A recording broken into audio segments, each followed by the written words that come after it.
ನಮಸ್ಕಾರ, ನೀವು ನೋಡ್ತಾ ಇದ್ದೀರಾ ರಿಪಬ್ಲಿಕ್ ಕನ್ನಡ. ನಾನು ಅಶ್ವಿನಿ ದೇವಾಡಿಗ. ಈಗಾಗಲೇ ದೆಹಲಿಯ ಕೆಂಪುಕೋಟೆಯ ಬಳಿ ಭೀಕರ ಸ್ಫೋಟ ಸಂಭವಿಸಿದೆ.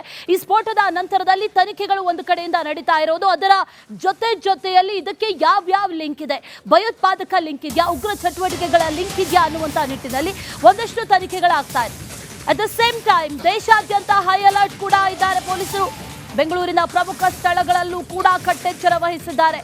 ವಿಮಾನ ನಿಲ್ದಾಣ, ರೈಲು ಮತ್ತು ಮೆಟ್ರೋ ಸ್ಟೇಷನ್ಗಳಲ್ಲಿ ಭಾರಿ ಕಟ್ಟೆಚ್ಚರ. ಬಸ್ ನಿಲ್ದಾಣ, ಮಾರ್ಕೆಟ್ಗಳಲ್ಲೂ ಕೂಡ ಪೊಲೀಸರು ಪರಿಶೀಲನೆಯನ್ನ ನಡೆಸ್ತಾ ಇದ್ದಾರೆ.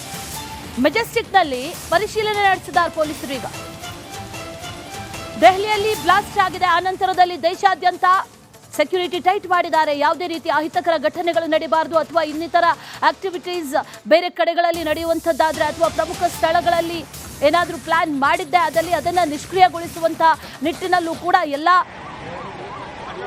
ಎಲ್ಲ ರೀತಿಯ ಕಾರ್ಯಪ್ರವೃತ್ತರಾಗಿದ್ದಾರೆ ಪೊಲೀಸರು. ಜೊತೆಯಲ್ಲಿ ಈಗ ಬೆಂಗಳೂರಿನಲ್ಲೂ ಕೂಡ ಹೈ ಅಲರ್ಟ್. ಮೆಜೆಸ್ಟಿಕ್ ಆಗಿರ್ಬೋದು, ರೈಲ್ವೆ ಸ್ಟೇಷನ್ ಆಗಿರ್ಬೋದು, ಮೆಟ್ರೋ ಸ್ಟೇಷನ್ ಆಗಿರ್ಬೋದು, ಮಾರ್ಕೆಟ್ ಆಗಿರ್ಬೋದು, ಎಲ್ಲ ಕಡೆಗಳಲ್ಲೂ ಕೂಡ ಪೊಲೀಸರ ನಿಯೋಜನೆಯನ್ನ ಅತಿ ಹೆಚ್ಚಿನ ಸಂಖ್ಯೆಯಲ್ಲಿ ಮಾಡಲಾಗಿದೆ. ಅದನ್ನು ಗಮನಿಸ್ತಾ ಇದ್ದೀವಿ ವಿಜುವಲ್ಸ್ ಅಲ್ಲಿ. ಅನೇಕ ಕಡೆಗಳಲ್ಲಿ ರೈಲ್ವೆ ಸ್ಟೇಷನ್ ಆಗಿರ್ಬೋದು, ಅದರ ಜೊತೆಯಲ್ಲಿ ಮೆಜೆಸ್ಟಿಕ್ ಆಗಿರ್ಬೋದು, ಮಾರ್ಕೆಟ್ ಆಗಿರ್ಬೋದು, ಎಲ್ಲ ಕಡೆಗಳಲ್ಲೂ ಕೂಡ ಪೊಲೀಸರ ನಿಯೋಜನೆಯನ್ನ ಮಾಡಲಾಗಿದೆ.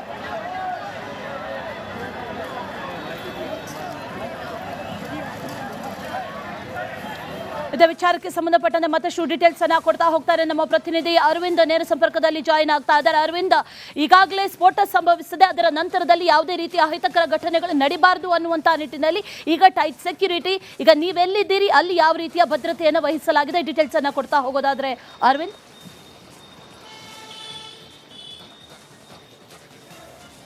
ಯಶಸ್ವಿನಿ, ನಿಜಕ್ಕೂ ಕೂಡ ಕೆಂಪುಕೋಟೆ, ದೇಶದ ಶಕ್ತಿ ಕೇಂದ್ರ ಕೆಂಪುಕೋಟೆಯ ಬಳಿ ಕಾರ್ ಬ್ಲಾಸ್ಟ್ ಏನಾಗಿತ್ತು ಅದರ ಸಂಬಂಧಪಟ್ಟಂತೆ ಈಗ ಬೆಂಗಳೂರಿನಲ್ಲೂ ಕೂಡ ಹೈ ಅಲರ್ಟ್ನ ಘೋಷಣೆ ಮಾಡಿರುವಂಥದ್ದು. ನಾವೀಗ ಬೆಂಗಳೂರಿನ ರೈಲ್ವೆ ನಿಲ್ದಾಣ, ಕ್ರಾಂತಿ ವೀರ ಸಂಗೊಳ್ಳಿ ರಾಯಣ್ಣ ರೈಲ್ವೆ ನಿಲ್ದಾಣದ ಬಳಿದೀವಿ. ತಾವು ದೃಶ್ಯಗಳನ್ನು ನೋಡ್ಬೋದು.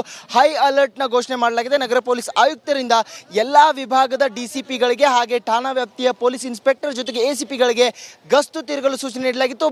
ಬೆಳಗ್ಗೆ ಇವತ್ತು ರೈಲ್ವೆ ನಿಲ್ದಾಣ, ಮೆಜೆಸ್ಟಿಕ್ ಬಸ್ ನಿಲ್ದಾಣ ಹಾಗೆ ಮೆಟ್ರೋ ನಿಲ್ದಾಣದ ಬಳಿ ಶ್ವಾನ ದಳದಿಂದ ಅಂದರೆ ಡಾಗ್ ಸ್ಕ್ವಾಡ್ನಿಂದ ಪರಿಶೀಲನೆ ಕೂಡ ಆಗಿರುವಂಥದ್ದು. ಅನುಮಾನಾಸ್ಪದ ವ್ಯಕ್ತಿಗಳ ಬ್ಯಾಗ್ ಪರಿಶೀಲನೆ ಜೊತೆಗೆ ಅಂತಾರಾಜ್ಯದಿಂದ ಬಂದಂತಹ ಹೋಟೆಲ್ನಲ್ಲಿ ಸ್ಟೇ ಆಗಿರುವಂತಹ ವ್ಯಕ್ತಿಗಳ ವಿಚಾರಣೆ ಮಾಡುವಂಥ ಕೆಲಸ ಕೂಡ ಆಗಿರುವಂಥದ್ದು. ಸದ್ಯ ತಾವು ದೃಶ್ಯಗಳು ನೋಡ್ತಾ ಇರ್ಬೋದು. ರೈಲ್ವೆ ನಿಲ್ದಾಣದ ಮುಂಭಾಗದಲ್ಲಿ ಪೊಲೀಸ್ನ ಬಿಗಿ ಭದ್ರತೆಯನ್ನು ವಹಿಸಲಾಗಿರುವಂಥದ್ದು. ಮೆಜೆಸ್ಟಿಕ್ನ ಬಸ್ ನಿಲ್ದಾಣದ ಮುಂಭಾಗದಲ್ಲೂ ಕೂಡ ಒಂದು KSRP ತುಕಡಿಯನ್ನು ಈಗಾಗಲೇ ನಿಯೋಜನೆ ಮಾಡಲಾಗಿದೆ. ಕಾರಣ ಇಷ್ಟೇ, ಈ ಹಿಂದೆ ರಾಮೇಶ್ವರಂ ಕೆಫೆನಲ್ಲಿ ಬಾಂಬ್ ಬ್ಲಾಸ್ಟ್ ಆಗಿತ್ತು. ಬೆಂಗಳೂರಿನಲ್ಲಿ ಆ ಕಾರಣಕ್ಕಾಗಿ ಈಗ ಹೈ ಅಲರ್ಟ್ನ ಘೋಷಣೆ ಮಾಡಲಾಗ್ತಾ ಇದೆ. SPG NSG ಇಂದ ಈಗಾಗಲೇ ಕೆಂಪುಕೋಟೆಯ ಬಳಿ ಬ್ಲಾಸ್ಟ್ ಆಗಿರುವಂಥ ಕಾರ್ ಬ್ಲಾಸ್ಟ್ ಆಗಿರುವಂತಹ ವಿಚಾರವಾಗಿ ತನಿಖೆ ಕೂಡ ಮುಂದುವರೆದಿರುವಂಥದ್ದು. ಈಗಾಗಲೇ 25 ಜನ ಗಾಯಾಳುಗಳಾಗಿದ್ದಾರೆ. ಸಾವಿನ ಸಂಖ್ಯೆ 8ರವರೆಗೂ ಈಗ ಬಂದು ನಿಂತಿರುವಂಥದ್ದು. ಒಟ್ಟಾರೆಯಾಗಿ ಅಂದರೆ ಈ ಹಿಂದೆ ಏನು ಬೆಂಗಳೂರಿನಲ್ಲಿ ಇದೇ ರೀತಿಯಾಗಿ ರಾಮೇಶ್ವರಂ ಕೆಫೆನಲ್ಲಿ ಬಾಂಬ್ ಬ್ಲಾಸ್ಟ್ ಆಗಿತ್ತು, ಹಾಗಾಗಿ ಈಗ ಕಟ್ಟೆಚ್ಚರವನ್ನು ವಹಿಸಲು ಈಗಾಗಲೇ ನಗರ ಪೊಲೀಸ್ ಆಯುಕ್ತರಿಗೆ ಸೂಚನೆಯನ್ನು ನೀಡಲಾಗಿರುವಂಥದ್ದು. ನಗರ ಪೊಲೀಸ್ ಆಯುಕ್ತರಿಂದ ಎಲ್ಲ ವಿಭಾಗದ DCPಗಳಿಗೆ ರಾತ್ರಿ ಗಸ್ತು ತಿರುಗುವಂಥ ಜೊತೆಗೆ ಠಾಣಾ ವ್ಯಾಪ್ತಿಯ ಸೂಕ್ಷ್ಮ ಪ್ರದೇಶಗಳಂತ ಏನು ಹೇಳ್ತೀವಿ ಅಂದರೆ ಕೇಂದ್ರ ಸರ್ಕಾರದ ಅಧೀನದಲ್ಲಿ ಬರುವಂತಹ ಎಲ್ಲ ಕಚೇರಿಗಳಾಗಿರ್ಬೋದು, ಮುಖ್ಯವಾಗಿ ಬೆಂಗಳೂರಿನಲ್ಲಿ ಮೇನ್ ಸ್ಪಾಟ್ಗಳು ಸೂಕ್ಷ್ಮ ಪ್ರದೇಶಗಳಾಗಿರುವಂತಹ ವಿಧಾನಸೌಧ, ಟೌನ್ ಹಾಲ್, ಹೈಕೋರ್ಟ್ ಹಾಗೆ ಮೆಜೆಸ್ಟಿಕ್ನ ಬಸ್ ನಿಲ್ದಾಣ, ರೈಲ್ವೆ ನಿಲ್ದಾಣ, ಈ ಎಲ್ಲ ಭಾಗದಲ್ಲೂ ಕೂಡ ಡಾಗ್ ಸ್ಕ್ವಾಡ್ ಮುಖಾಂತರ, ಬಾಂಬ್ ಸ್ಕ್ವಾಡ್ ಮುಖಾಂತರ ಪರಿಶೀಲನೆ ಮಾಡುವಂಥ ಕೆಲಸ ಕೂಡ ಆಗಿರುವಂಥದ್ದು. ತಾವು ದೃಶ್ಯಗಳು ನೋಡ್ತಾ ಇರ್ಬೋದು. ಎಲ್ಲೇ ಒಂದು ಅನುಮಾನಾಸ್ಪದ ಬ್ಯಾಗ್ ಆಗಿರ್ಬೋದು ಅಥವಾ ಬೇರೆ ವಾಹನಗಳು, ಕ್ಯಾಬ್ಗಳು ಏನು ಬರ್ತವೆ ಬೇರೆ ರಾಜ್ಯದಿಂದ, ಅವುಗಳ ಪರಿಶೀಲನೆ ಮಾಡುವಂಥ ಕೆಲಸ ಕೂಡ ಈಗ ಆಗ್ತಾ ಇರುವಂಥದ್ದು. ಅಶ್ವಿನಿ, ಒಟ್ಟಾರೆಯಾಗಿ ಕೆಂಪುಕೋಟೆಯ ಬಳಿ ಈ ರೀತಿಯಾದಂತಹ ಘಟನೆ ಏನಾಗಿದೆ, ಈ ಸಂಬಂಧಪಟ್ಟಂತೆ ಬೆಂಗಳೂರಲ್ಲೂ ಕೂಡ ಅದರ ಪ್ರಭಾವ ಆಗಿರುವಂಥದ್ದು. ಹಾಗಾಗಿ ಈ ಹಿಂದೆ ಬೆಂಗಳೂರಿನಲ್ಲಿ ಹಲವು ಬಾರಿ ಇದೇ ರೀತಿಯಾದಂತಹ ಘಟನೆಗಳು ನಡೆದಿರುವಂತಹ ವಿಚಾರವಾಗಿ, ಅದರಲ್ಲೂ ಕೂಡ ಪ್ರಮುಖವಾಗಿ ರಾಮೇಶ್ವರಂ ಕೆಫೆ ಬ್ಲಾಸ್ಟ್ ಏನಾಗಿತ್ತು ಆ ವಿಚಾರವಾಗಿ ಈ ಒಂದು ಕೆಂಪುಕೋಟೆ ಬಳಿ ಆಗಿದ್ದಂತಹ ಈ ದುರಂತದಿಂದ ಎಲ್ಲೋ ಒಂದು ಕಡೆ ಇಲ್ಲೂ ಕೂಡ ಸೂಕ್ಷ್ಮವಾಗಿ ಇದನ್ನು ಗಂಭೀರವಾಗಿ ಪರಿಗಣಿಸಬೇಕು, ಸೂಕ್ಷ್ಮ ಪ್ರದೇಶಗಳಲ್ಲಿ ಪರಿಶೀಲನೆಯನ್ನು ಮಾಡಬೇಕು ಅಂತ ಈಗಾಗಲೇ ಕಟ್ಟೆಚ್ಚರನ ವಹಿಸಲಾಗಿದೆ. ಈಗಾಗಲೇ ಆ ಮುಖೇನವಾಗಿ ಡಾಗ್ ಸ್ಕ್ವಾಡ್ನಿಂದ ಪರಿಶೀಲನೆ ಮಾಡುವಂಥ ಕೆಲಸ ಜೊತೆಗೆ ಬಿಗಿ ಭದ್ರತೆಯನ್ನು ವಹಿಸಲಾಗಿರುವಂಥದ್ದು. ಅಶ್ವಿನಿ. ರೈಟ್ ಅರವಿಂದ್, ಈಗ ಬಿಗಿ ಭದ್ರತೆ ಮಾಡಿದ್ದಾರೆ, ಅದರ ಜೊತೆಯಲ್ಲಿ ಹೈ ಅಲರ್ಟ್ ಏನೋ ಇದೆ, ಆದರೆ ಎಷ್ಟು ಮಟ್ಟಿಗೆ ವರ್ಕಿಂಗ್ ಅಂದರೆ ಈ ಹಿಂದೆಯೂ ಕೂಡ ಇಂಥ ಘಟನೆಗಳು ನಡೆದಿತ್ತು ಅರವಿಂದ್. ಈ ಮೆಟಲ್ ಡಿಟೆಕ್ಟರು ವರ್ಕ್ ಆಗ್ತಾ ಇಲ್ಲ ಅನ್ನುವಂಥದ್ದಾಗಿರ್ಬೋದು, ಇಂಥ ಒಂದಷ್ಟು ಅವಘಡಗಳು ಸಂಭವಿಸುವಂಥ ಸಂದರ್ಭದಲ್ಲಿ ಇಂಥ ಪ್ರಶ್ನೆಗಳು ಮೂಡುತ್ತೆ. ಅದೆಷ್ಟು ಮಟ್ಟಿಗೆ ಕಾರ್ಯನಿರ್ವಹಿಸ್ತಾ ಇದೆ, ಅದ್ರ ಬಗ್ಗೆ ಏನೇನು ಮಾಹಿತಿ ಇದೆ?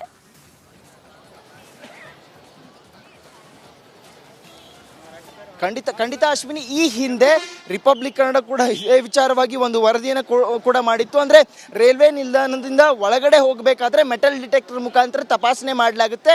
ಆ ಮುಖೇನ ಹೋಗುವಂಥ ಸಂದರ್ಭದಲ್ಲಿ ಮೆಟಲ್ ಡಿಟೆಕ್ಟರ್ ಸರಿಯಾಗಿ ವರ್ಕ್ ಆಗ್ತಾ ಇಲ್ಲ ರೈಲ್ವೆ ನಿಲ್ದಾಣ ಹಾಗೆ ಮೆಟ್ರೋ ನಿಲ್ದಾಣಗಳಲ್ಲಿ ಅನ್ನೋ ಬಗೆಗೆ ಒಂದು ಗಂಭೀರವಾದಂಥ ಆರೋಪ ಇತ್ತು. ಆದರೆ ಅದನ್ನು ಈಗ ಸರಿಪಡಿಸುವಂಥ ಕೆಲಸ ಕೂಡ ಮಾಡಲಾಗಿದೆ. ತಾವು ದೃಶ್ಯಗಳು ನೋಡ್ಬೋದು, ಎಲ್ಲೇ ಒಂದು ಅನುಮಾನಾಸ್ಪದ ವ್ಯಕ್ತಿಗಳು ಕಂಡ್ರು ಕೂಡ ಅವರ ವಿಚಾರಣೆ ಮಾಡುವಂಥದ್ದು, ಹಾಗೆ ಆ ಒಂದು ಬಿಗಿ ಭದ್ರತೆಯನ್ನು ನಿಯೋಜನೆ ಮಾಡಿರುವಂಥದ್ದು. ಈಗಾಗಲೇ ಪೊಲೀಸರು ಆ ಮುಖೇನ ಕೆಲಸ ಮಾಡ್ತಾ ಇರುವಂಥದ್ದು. ಬೆಳಗ್ಗೆ ಡಾಗ್ ಸ್ಕ್ವಾಡ್ ಮುಖಾಂತರ ಎಲ್ಲ ರೀತಿಯಾದಂತಹ ಪರಿಶೀಲನೆ ಮಾಡುವಂಥ ಕೆಲಸವನ್ನು ಕೂಡ ಮಾಡಲಾಗಿದೆ. ಜೊತೆಗೆ ಮೆಟಲ್ ಡಿಟೆಕ್ಟರ್ ಆಗಿರ್ಬೋದು ಅಥವಾ ಬಾಂಬ್ ಸ್ಕ್ವಾಡ್ ಕೂಡ ಆಗಿರ್ಬೋದು, ಈ ಎಲ್ಲ ಏನು ಟೆಕ್ನಾಲಜಿಗಳನ್ನ ಬಳಸ್ಕೊಂಡು ಈಗಾಗಲೇ ಕೆಲಸವನ್ನು ಮಾಡ್ತಾ ಇದ್ದಾರೆ. ಅದು ಅಲ್ಲದೆ ಮೆಜೆಸ್ಟಿಕ್ ರೈಲ್ವೆ ನಿಲ್ದಾಣ ಈ ಎಲ್ಲ ಭಾಗದಲ್ಲಿರುವಂಥ CCTV ಏನಿದ್ದಾವೆ, ಅಂದರೆ ಆಕ್ಟಿವ್ ಆಗಿರುವಂಥ CCTVಗಳ ಪರಿಶೀಲನೆಯನ್ನು ಈಗಾಗಲೇ TMCನಲ್ಲಿ ಮಾಡ್ತಾ ಇರುವಂಥದ್ದು. ಆ ಮುಖೇನವಾಗಿ ಎಲ್ಲೇ ಒಂದು ಅನುಮಾನಾಸ್ಪದ ವ್ಯಕ್ತಿಗಳಾಗಿರ್ಬೋದು ಅಥವಾ ವಾಹನಗಳು ಬೆಂಗಳೂರಿನ ರಾಜ್ಯ ರಾಜಧಾನಿ ಬೆಂಗಳೂರಿನ ಒಳಗಡೆ ಬಂದಂಥ ಸಂದರ್ಭದಲ್ಲಿ ಅವುಗಳ ತಪಾಸಣೆ ಮಾಡುವಂಥ ಕೆಲಸವನ್ನು ಮಾಡ್ತಾ ಇದ್ದಾರೆ. ಈ ಹಿಂದೆ ಅಂದರೆ ತಡರಾತ್ರಿಯಿಂದಲೇ ಎಲ್ಲ ವಿಭಾಗದ DCPಗಳು ಬಂದು ರಾತ್ರಿ ವಾಹನಗಳ ಪರಿಶೀಲನೆ ಮಾಡುವಂಥ ಕೆಲಸವನ್ನು ಈಗಾಗಲೇ ಮಾಡಿರುವಂಥದ್ದು. ಯಾವುದೇ ಕಾರಣಕ್ಕೂ ಕೂಡ ಬೆಂಗಳೂರಲ್ಲಿ ಯಾವುದೇ ರೀತಿಯಾದಂಥ ಅಹಿತಕರ ಘಟನೆಗೆ ಅವಕಾಶ ಮಾಡಿಕೊಡಬಾರ್ದು ಅನ್ನುವಂಥ ಹಂತದಲ್ಲಿ ಈಗಾಗಲೇ ಕಟ್ಟೆಚ್ಚರವನ್ನು ವಹಿಸಲಾಗ್ತದೆ. ಕಾರಣ ಇಷ್ಟೇ, ಈ ಹಿಂದೆ ಹಲವು ಬಾರಿ ಈ ರೀತಿಯಾದಂಥ ಘಟನೆಗಳು ನಡೆದಿತ್ತು. ಅದರಲ್ಲೂ ಕೂಡ ಪ್ರಮುಖವಾಗಿ ರಾಮೇಶ್ವರಂ ಕೆಫೆ ಬಾಂಬ್ ಬ್ಲಾಸ್ಟ್ ಆಗಿತ್ತು ಆ ಹಂತದಲ್ಲಿ. ಅದಲ್ಲದೆ ಟಿ ನಾಸೀರ್ ಏನಿದ್ದಾನೆ ಆತ ಕೂಡ ಜೈಲಿನಲ್ಲಿ ಇದ್ದುಕೊಂಡು ಹಲವು ವಿಚಾರಕ್ಕಾಗಿ ಒಂದು ಗೊಂದಲಗಳನ್ನ ಸೃಷ್ಟಿ ಮಾಡುವಂಥ ಕೆಲಸ ಮಾಡಿದ್ದ. ಆತನಿಂದ ಕೂಡ ಈ ರೀತಿಯಾದಂಥ ಘಟನೆಗಳು ಬೆಂಗಳೂರಿನಲ್ಲಿ ಅಂದರೆ ಸರಣಿ ಬಾಂಬ್ ಸ್ಫೋಟ ಈ ಹಿಂದೆ ಏನಾಗಿತ್ತು ಅದಕ್ಕೂ ಕೂಡ ಆತ ಕಾರಣ ಆಗಿದ್ದ. ಹಾಗಾಗಿ ಅದೊಂದು ಕಡೆ ಆದರೆ ಮತ್ತೊಂದು ಕಡೆ ಈಗಾಗಲೇ ಪರಪ್ಪನಗ್ರಹಾರದಲ್ಲಿ ಉಗ್ರರ ಕೈಯಲ್ಲಿ ಮೊಬೈಲ್ಗಳು ಇರುವಂಥದ್ದು, ಎಲ್ಲೋ ಒಂದು ಕಡೆ ಈ ಎಲ್ಲ ವಿಚಾರಗಳನ್ನ ಗಂಭೀರವಾಗಿ ಪರಿಗಣಿಸಿರುವಂತಹ ನಗರ ಪೊಲೀಸ್ ಆಯುಕ್ತರು ಈಗಾಗಲೇ ಎಲ್ಲ ವಿಭಾಗದ DCPಗಳು ಹಾಗೆ ಪೊಲೀಸರಿಗೆ ಕಟ್ಟೆಚ್ಚರ ವಹಿಸುವಂತೆ ಸೂಚನೆಯನ್ನು ನೀಡಿದ್ದಾರೆ. Ashwini. Right Arvind, thank you ಡೀಟೇಲ್ಸ್ಗೆ.